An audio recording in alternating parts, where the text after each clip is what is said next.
Thank you so much for coming. This means a lot. Okay, have fun.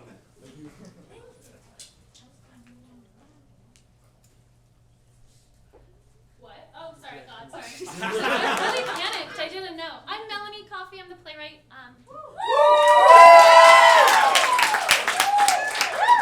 Hi, I'm Carmia, Imani. She, her pronouns. I'm playing Ginny and a town person and a mother. As an A. Yeah. Hi, I'm Crystal. I'm playing Marisha, they, them, live, laugh, lobotomy. Hi, I'm Ruth Kaufman. I'm playing Alice, Mrs. Townsend, and townsperson 2. Hi, I'm Rashaad, and I directed this. Yeah, you did. Yeah. She Can Declare a Hurricane, a ghost story by Melanie Coffey. 1985, a small town in Connecticut. Evening, autumn, a beach. Waves crash, the wind picks up, whistling through tall grass. We sit in the darkness and the sounds for a moment. A townsperson holding a lantern scurries down the beach. They stop, stare at the waves, look at the sky, hurry away. A young girl runs onto the beach. Back in. Back in. Storm's coming. Inside, please. It's the weather for ghosts, Alice. Out of the shadows, out of the sea that you're staring at. In. It's a hurricane night. But Miss Marisha usually walks... What have I told you? In. Now. Alice runs back to her mother's voice. Again, we sit in the wind and waves, the eeriness. A woman, Ginny, enters. She beckons, and after a moment, another woman, Marisha, enters. Ginny takes her hand and pulls them across the sand. The two take shelter by the side of a boathouse, out of the wind, laughing out of breath at the insanity of the storm. I thought I was going to fly away. Why, I had to hold your hand. Oh, is that why? To keep me on the ground? Something like that. And also... Ginny checks to see if anyone is there. No one is. She kisses Marisha. After a moment, Marisha pulls away. Jenny. I checked. No one is out. Still. I can only love you in the lighthouse. Yes. Only in the lighthouse. And on dark, stormy nights when everyone is inside, warm beside their fires and not out to catch us. It just feels like we're being careless. Ginny makes a show of looking around for anyone to see them. I mean it, Jenny. You mean it. I apologize. They're quiet for a moment. Marisha kisses Ginny's hand. In our lighthouse and on dark, stormy nights. Thank you. I couldn't breathe. The wind was so strong. Drowning in the air, is that even possible? They're calling a hurricane. Well, Mr. Timothy is. But when is he? Never. So it will be. He has declared it. You've declared it. Me? Why me? Hurricane Geneva. How else would we be able Jenny, to when thank you. not in the lighthouse, when out in the world, out near town, out near our homes? A storm this great? If I could, I would command the water to churn and the wind to scream, the rain to fall, if only to hide us for a bit longer. I love you. You've said. Sometimes I repeat myself. Repeat yourself again. I love you. I love you. I love you. I've read actions speak louder than words. Marisha closes whatever distance there is and kisses Ginny passionately. Ginny pulls back. Better. You didn't even look. What? What if someone had been walking past? Well, you said you would. There's no one out. They're inside, staying warm. Fireplaces, you said. But not checking? Even I checked. That was the first time. Okay, I'm used to the lighthouse. The not having to check. I'm sorry. We have to check. I know. But it was nice. That action. It was a good action. Ginny kisses Marisha's palm. Ginny? I was at Mrs. Emerson's the other day getting a new dress for Christmas. What color? And, green. You in green, you're gonna look gorgeous. Thank you. Sorry. She said, she made a remark. About? A comment, a criticism on how she didn't understand why she was making me a dress when it seems like I prefer trousers. Jesus, when was this? The other day. A couple days ago, does it matter? And you're just telling me now? I can handle it. I handled it. I just, I thought you should know. Did she say it loudly? Was the shop busy? Did anyone else hear? She said it quietly. Well, she was pinning me, so I don't think so. And what did you do? I didn't react. I didn't do anything. There wasn't anything I could do, not in her tiny shop filled with other ladies while she had pins in her hand. How should I even have responded? Agreed with her? Vehemently disagreed. Asked what she could possibly mean? Well, I did nothing. She's angry. She's upset. You said no to her son. That's all. Is it? Yes. But what if she talks to Esme? And what if Esme starts talking, and what if people find out, or even just start thinking it? We'll figure it out. What if Miss Everson is hinting to me that what others are saying, then what are they saying behind her back? Does it matter? Of course! Do you want to get thrown into an asylum? Marisha! I mean it! This is ridiculous. We know the answer. We know it. It's not the answer. I'm serious about it. I know you are. And you still think it's a bad idea. Not bad, it's just, it's not possible. Ginny steps back, shaking her head. Trouser comments first. Girls not wanting. No, not allowed to be seen with us, to not have luncheon in our homes. Even with your large house and factory money, and even with my surname. Our mothers will hear the gossip over their walk home from the chapel, and that'll be. Your father, my brother, first they'll throw us out, then the town will. And after what happened in New London, towns are more suspicious than ever. We wouldn't be killed, but 10 years in prison is like a death sentence. That was different. Do you think anyone will stop and think of the semantics? We wouldn't be safe out there. Without a home? Without our families? Just in an abandoned lighthouse? An abandoned lighthouse and each other Yes. keeps us out of harm's way, out of the dangerous reach of fathers and brothers, of asylum threats and stupid gossip. But we have families that would wonder where we are. I don't imagine your brother would just accept you vanishing. They would look for us, and then once they found us... We would hide so they never found us. These days, we can even buy the damn thing. Only a bit noticeable. You're right. What Mrs. Emerson said is serious. I am too. Marisha won't look at Ginny, just fiddles with her glasses. I would declare a hurricane. I know. What would you declare? I love you. I wish you were more like the sea. What's that supposed to mean? Nothing. No, not nothing. I don't know what I meant by it. Nothing, honestly. Ginny. I'm tired. And yet... I'm exhausted. Nancy is teething and her mother isn't allowing me to rub whiskey on her gums, which is the way to do it. It's loud and cold, and I just said a thing that meant nothing, that was stupid, that it didn't even make sense. Okay. You're tired. I am. Of hiding. Marisha, I'm tired from Nancy, and I'm tired of this. Of this? Not of you, never of you, but I want the lighthouse life now. Now. Not in the future, not when we're old, not when you're less scared. I want it tonight, I want it tomorrow morning, I wanted it 5 minutes ago. I know, but I someday, okay? I promise we'll have a little lighthouse, furnished and beautiful and hidden away. That's what we keep saying, but I want to stop saying We it. will. The storms are increasing, the need for lighthouse keepers will increase with it, and we'll learn how to do it properly, and we'll guide the boats in safely past the rocks. Hmm. Give me time. Please. I know you're ready. Give me time. I'll get there. Will you? Yes. Yes. She holds Ginny tight, kisses her slowly, pouring everything she feels into Ginny's lips. The wind picks up, sounds of branches snapping, church bells tolling on their own in the distance. Start of rain. What time do they tell? The end times. We should go. Marisha nods. She makes to leave. Ginny stops her. Marisha, Yes? I love you too. See you tomorrow? And then Marisha smiles at Ginny brightly and runs into the darkness and off stage. Ginny stays there for a moment. Damn it. God damn it. God damn it. I step out from behind the boathouse and walk closer to the waves. The power of the waves and the storm is terrifying and phenomenal.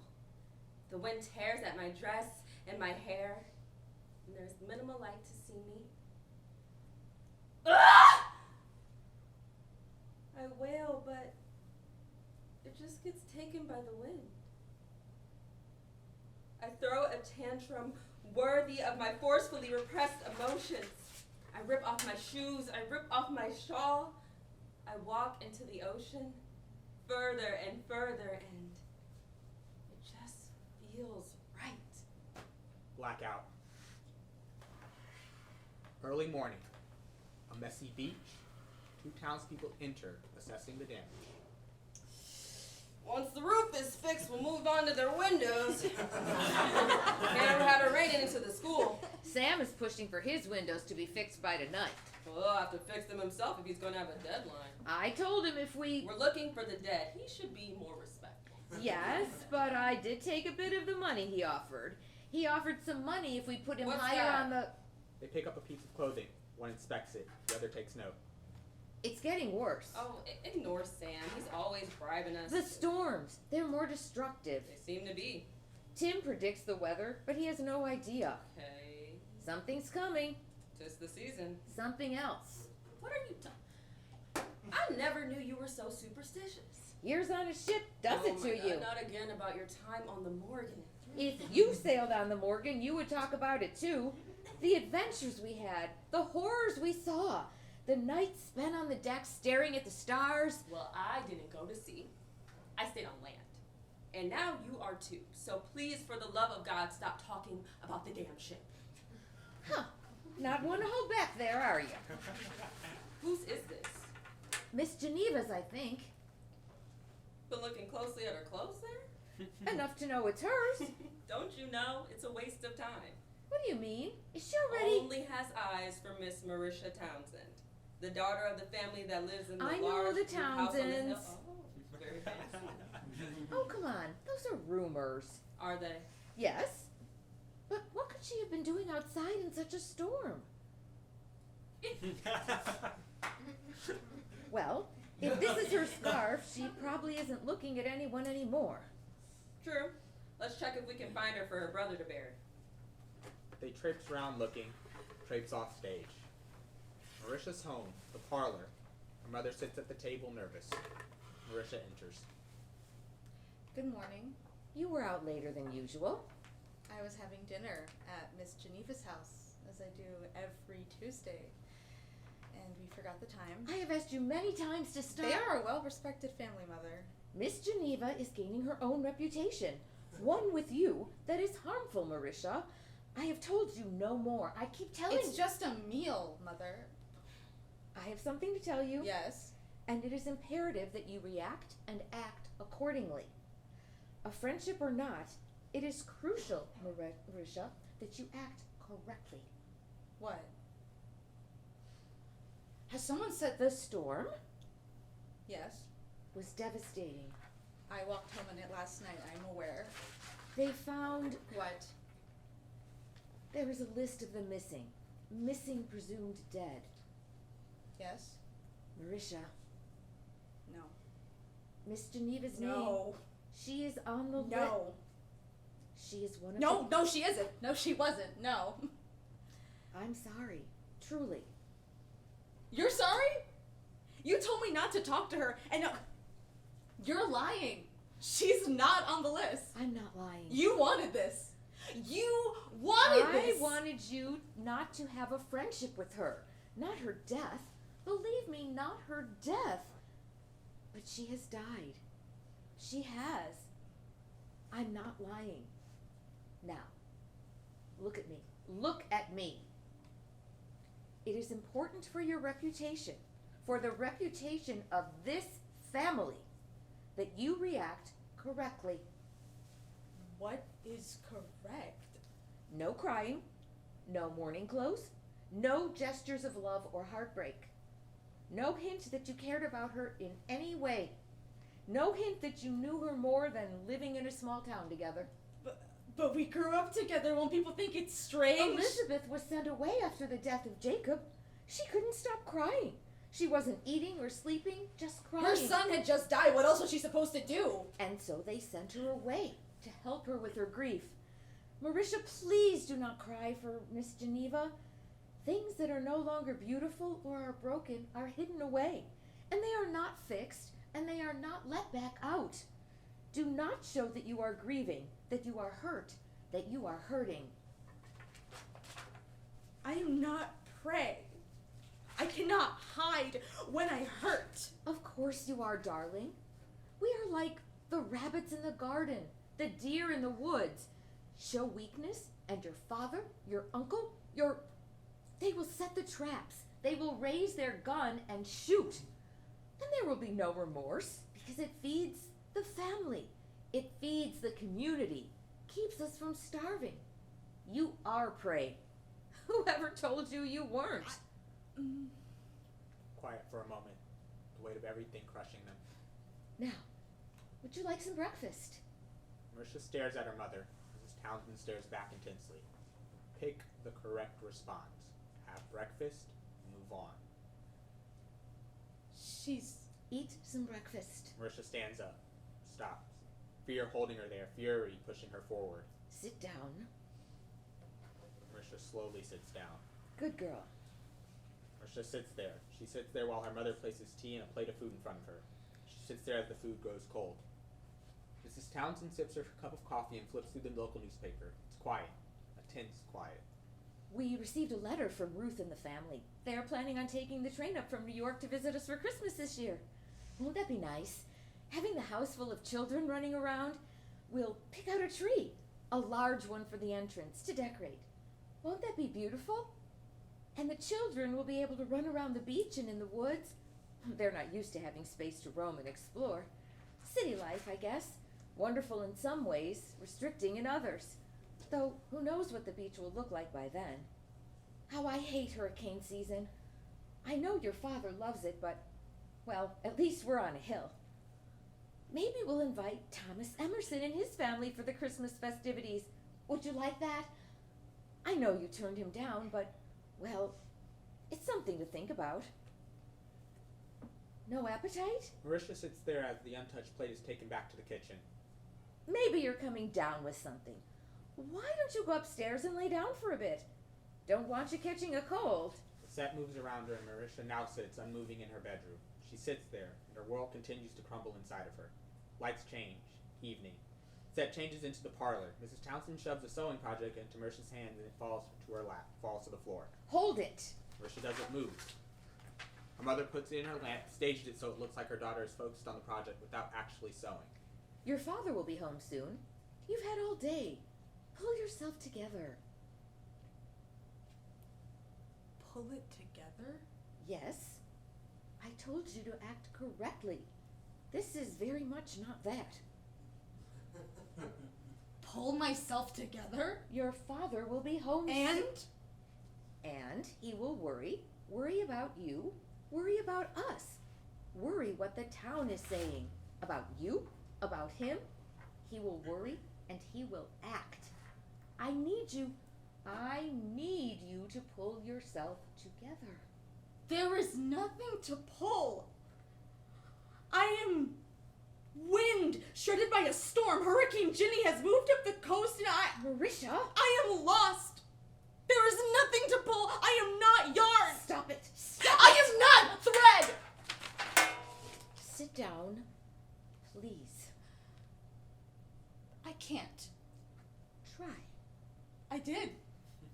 All day. You sat. Yes. They will put you away. I need to find her. She's gone, honey. She is gone. Not gone from here. She's dead. No. Ginny doesn't die. She can declare a hurricane, but she does not get taken by one. She drowned. Her things were found on the beach this I'm morning. gonna go find her. Sit down and stop talking. I am going to go find Your her. father will be home any minute. I'm going. Marisha! And with that decision made, she grabs a lantern. Blackout. Except for her lantern. She holds it over her head, the light flickering. The set changes around her. Low lights come up.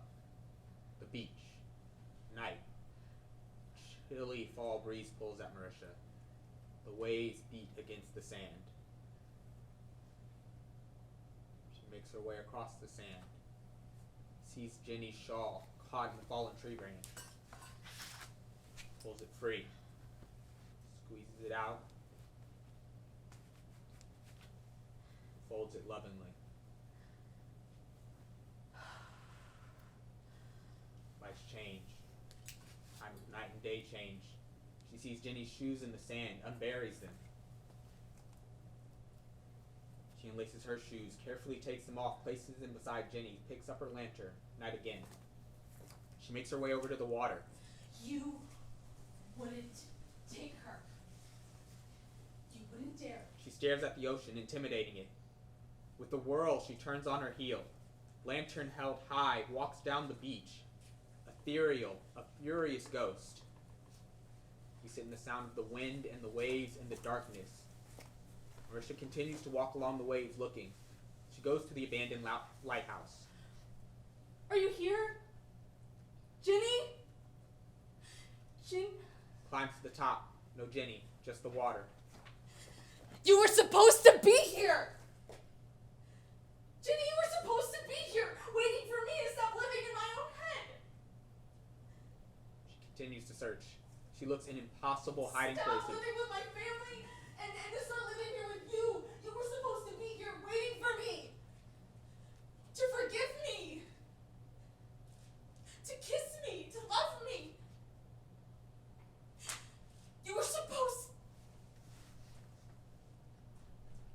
I was supposed to.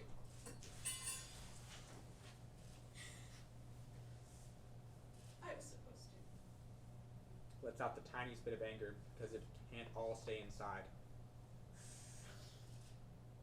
Just so you know, I am gonna find you. I will find you, and we will run away together, and I won't question it or ask for a second. I will ask for you. I'm asking for you. She sits, falls asleep for the first time in days. We watch over her. The light changes. The water increases in loudness. Night near the beach. After a moment, Alice scampers on. Mother follows, taking down recently dried curtains from the clothesline. Who is that? Who was who?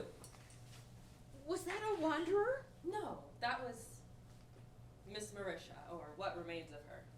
Can I go? What? Where did she go? She's... Do not speak to her. I know I tell you this often, and I know you don't listen. But please listen now, Alice. She's nice to me. She is nice to lots of women because she takes them. Because she turns them. She is possessed, taken. She stalks the sands looking for... Miss Geneva? They're always together. Stronger in pairs. She is just sad, Mama. She is just mourning her She friend. is a dangerous woman. A ghost. What's left of her is a ghost. But you said... I didn't want to scare you, honey. I didn't want to frighten you. But now I am telling you the truth. She haunts the sands. Do not go towards her. Or she will take me? Yes, and never return. I would never have denied your rules if you told me she was a ghost. It's new. The storm? Hurricanes have a way of possessing women, thrashing them in the waters and the winds until something changes. Changes? In them, something inside. How frightening. Yes, so never. What? What changes? The screaming wind fills them and they become possessed by the storm's rage. I don't understand. And I hope you never do. Never go near the water during a storm. Do you hear me? Not towards Miss Marisha Townsend, nor towards the beaches. I will not. I promise. She kicks at the sand, thinks. The water thrashes them? Yes. Is that what happened to Miss Geneva? Did she die from the waves? The water took her, but it took her back, so it was not painful. Oh, okay. Good. But still. I know. Stay away. Thank you. Alice runs inside. Her mother stays there, accepting what she said. Townsperson too joins her. Have you seen? Just now. She's changed. Something about her has been lost. to grief? No. Something was gone before she lost Miss Geneva. Meaning I'm not sure. Not something to say out loud, anyway. I'm not a gossip. the Townsends must be worrying where she is. They just have to look down from their high hill to see her, scampering like an animal along the shore. That's not what I mean. True. What should we do? Leave her to her family? Leave her to the ocean? Leave her to lore.